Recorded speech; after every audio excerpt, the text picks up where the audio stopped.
Thank you, Mr. Speaker. Mr. Speaker, I'm pleased to recognize Mr. Young from Indiana, the gentleman, the author of the bill, for his wisdom and his diligence in working on this issue and recognizing that fairness was absolutely vital on this issue, and I'm pleased to recognize him for 2 minutes.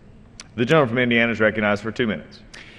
Mr. Speaker, on July 2nd, the President announced the delay of Obamacare's employer mandate tax. Now, we know this is great for business, for those businesses that have the resources, the lobbyists, the accountants, and so on, to get their message out to Congress and the administration, but it does little for hardworking American individuals and families. A government of the people, by the people, and for the people must be a government that is fair to all of its citizens. It's simply unfair to give business a pass, but not to give such treatment to rank-and-file Americans. So that's why I introduced H.R. 2668, the Fairness for American Families Act.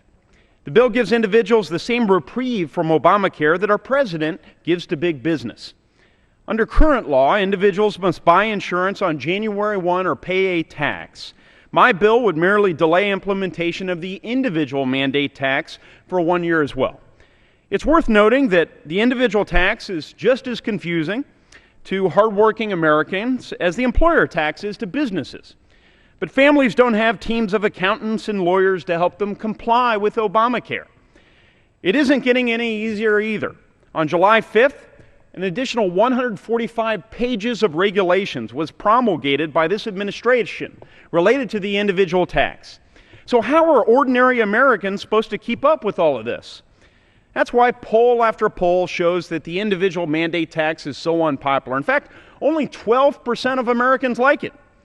The White House said they delayed the employer tax because it's too darn complex for businesses. Well, I hear from my constituents every day that the individual tax is just as confusing.